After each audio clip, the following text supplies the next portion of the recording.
Hey, what's up, everybody? This is Stevie Breach coming to you with the main event of WrestleMania 31. We've known this one for a little bit. Roman Reigns winning the Royal Rumble, being the 2015 Royal Rumble winner. Brock Lesnar, of course, beating John Cena for the WWE Championship at SummerSlam. Everybody knows now that Brock Lesnar was supposed to beat Daniel Bryan for the WWE Championship. It wasn't supposed to be John Cena. John Cena filled in for the injured Daniel Bryan and took the whipping boy match that SummerSlam was supposed to be, with basically Brock Lesnar being too big and too strong and just dominating Daniel Bryan and taking that WrestleMania 30 away from Daniel Bryan. Basically, they just filled in the storyline gap, plugging John Cena into the Daniel Bryan role. Basically, the Authority throwing a fit and saying they needed to get the championship off of John Cena at SummerSlam. And because of that, he shook the hand of Paul Heyman, and basically Triple H plugged Brock Lesnar is the number one contender to go after the championship. So here we are. You got to wonder about Brock Lesnar. Was this the big third-year plan of his deal? The whole time that he's been in WWE, when they brought him in from UFC, was it basically to come in and just, run ruckshot over the whole WWE every time he came in there, just basically tearing shit up? Everybody can remember, of course, him running through John Cena at Extreme Rules, and from there moving on to the series of matches against Triple H, which led to CM Punk, which led to breaking the Undertaker streak after, of course, breaking Big Show and Mark Henry's arms. Him winning the championship, coming up on the end of his deal. Was he just there in order to plug in some NXT FCW superstar to build the superstar of tomorrow? Because honestly, when I look at this, it makes it seem as if this is the perfect time for Brock Lesnar's contract to expire, for him to head off and finish his unfinished business, and have a guy like Roman Reigns pick up and be able to say that he beat the guy who beat the guy. Basically saying that Roman Reigns beat Brock Lesnar, who, Brock Lesnar beat Undertaker last year, ending the streak. Lots of people talked about Brock Lesnar, beating the streak of Undertaker last year. It's just, Vince McMahon's way of shock value of people who basically held out and didn't order the WWE Network in order to see WrestleMania 30, would be able to, go over to WWENetwork.com, sign up, and be able to see this match as soon as possible. Seeing how a lot of people knew that Daniel Bryan was more than likely going to win the championship. It just seemed that he was destined to beat Triple H. He was destined to beat Randy Orton Batista in the main event. But Brock Lesnar beating the Undertaker and ending the WrestleMania streak at 21-0. I don't think anybody saw this happening. I remember having my face buried in my phone, just not really thinking that the Brock Lesnar versus Undertaker match was all that great. It's hard for me to watch back knowing that, Undertaker suffered that concussion minutes into that match, and it just wasn't the match that it should have been. Undertaker, for so many years, had the best match on WrestleMania, no matter how many times people doubted him, whether if it was, him and Batista not being the main event of the WrestleMania show, or him and Edge. Basically, a lot of people thinking that they wouldn't be able to live up to what the Mania before was. The first Undertaker versus Shawn match, a lot of people looked at as, these are guys that were a little bit older, that were just sort of plugged together, and it wasn't really supposed to make any sense. It was just supposed to be where both guys had a match on the card. And then, of course, the next, Shawn Michaels match was, there's no way in the world it can be as good as last one. And then the Triple H ones, people were pissed that Triple H was moving in on the streak, and some people were actually thinking that Triple H was just going to add to his ego of being the guy that beat the streak to sort of make up for, his best friend, Shawn Michaels, not being able to do it. But, lots of stories when you look back over that Undertaker streak and everything that went down. Roman Reigns, honestly, in my opinion, is one guy that just has had a horrible year with the fans. If you think about, coming out of the Shield, he looked like he was going to be the guy who got the most shine on him more than anybody. The Shield breaks up, he automatically gets plugged into the WWE Championship match, the Money in the Bank.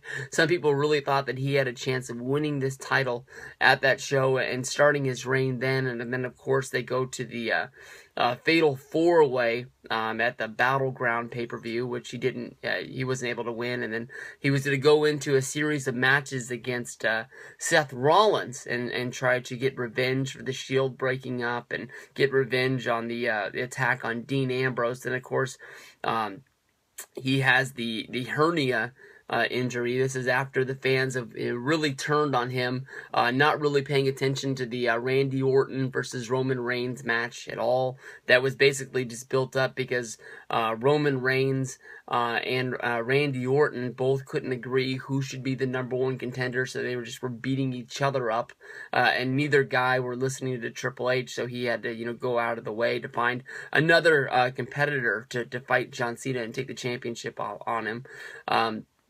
A lot of people were thinking that, Roman Reigns taking the time for his injury with his hernia would sort of create a want for Roman to come back. Roman shows up at TLC, causes a big, chaotic, scene, and people are really pumped to see him. And then immediately after that, Daniel Bryan announces that he's returning to the WWE. He's entering into the Royal Rumble, and basically what everybody thought was going to be an awesome win for Roman Reigns, he becomes yesterday's news, and everybody wants to see the Royal Rumble finish that we should have got the year before with Daniel Bryan winning. And next thing you know, Roman Reigns wins the Royal Rumble. Daniel Bryan doesn't. Fans are, basically starting fires on Twitter, basically throwing grenades at the WWE account saying, cancel the WWE network. It's the only way to get to Vince McMahon is show him that, when we don't subscribe, his stock, loses value, which means he loses money. And then he has to go, basically tell the investors that he fucked up, and he's gonna have to admit his mistake. That seems, with the Fastlane, they had a chance to plug Daniel Bryan into this main event match, and it just wasn't what they wanted to do. Basically, they're gonna stick with their plan. It looks like Roman Reigns is almost the guaranteed guy to go into this. I want to know, or I want to get the point across to anybody wondering about this match, if there is any other possible, finishes that could go on. As we saw with the story from Monday, Vince McMahon is trying to negotiate with Brock Lesnar. Brock Lesnar is trying to negotiate with the WWE. It's not known if Brock really wants to stay with WWE or he wants to test the waters, maybe see what Bellator, maybe see what UFC has to offer.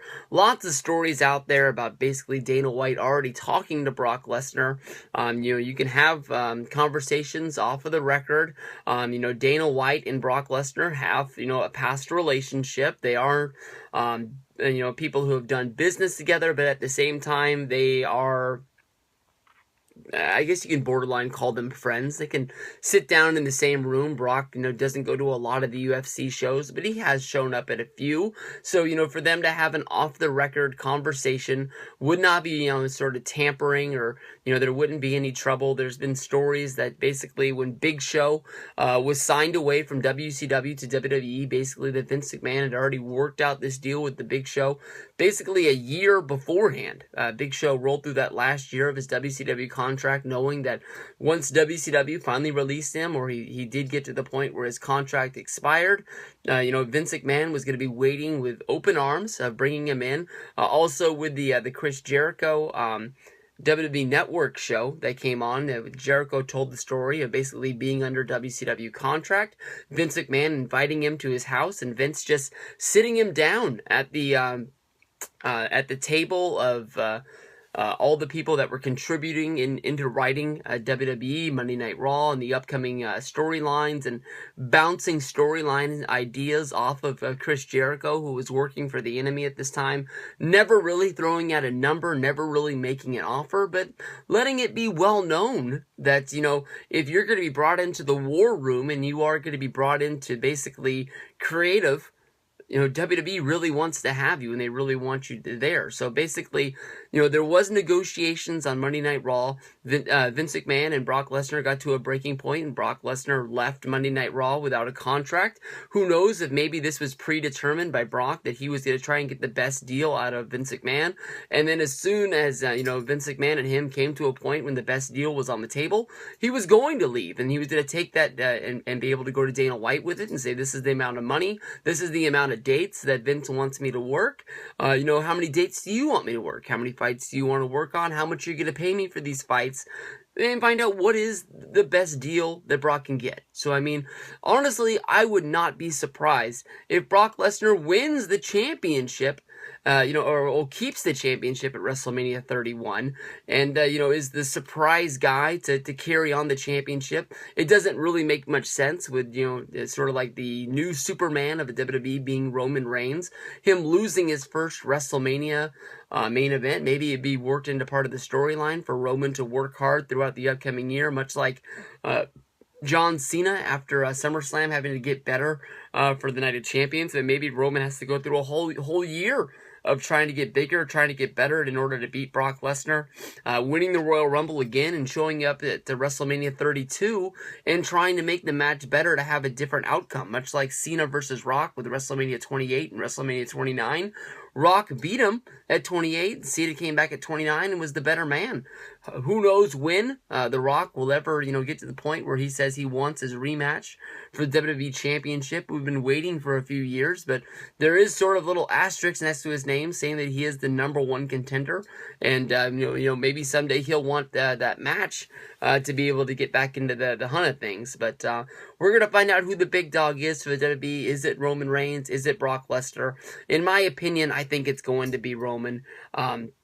It seems like everything is tilted into his sort of wheelhouse. Where we go from here as Roman Reigns as a champion, I don't know. I was sort of thinking that Roman would turn at Fastlane. That would sort of add more to the triple threat that we never got. I thought that Roman might, join the Authority and sort of take on that sort of a role. But he's going to be that babyface where basically he has a big dark side to him, where basically, everything's going to be out in the open, and maybe not everything makes sense that Roman does about being a good guy, and maybe that's why fans are going to like him. Whatever happens, we can't have another John Cena, because when people see that, WWE is trying to create another John Cena character, he's not going to be Cena, and that's why people are going to turn against him. He has to have his own sort of personality, he has to have a different sort of moveset, and he has to show us that, WWE is making a change. For so many years, they had Hulk Hogan at the top. From Hulk Hogan, they moved on and they put, Bret Hart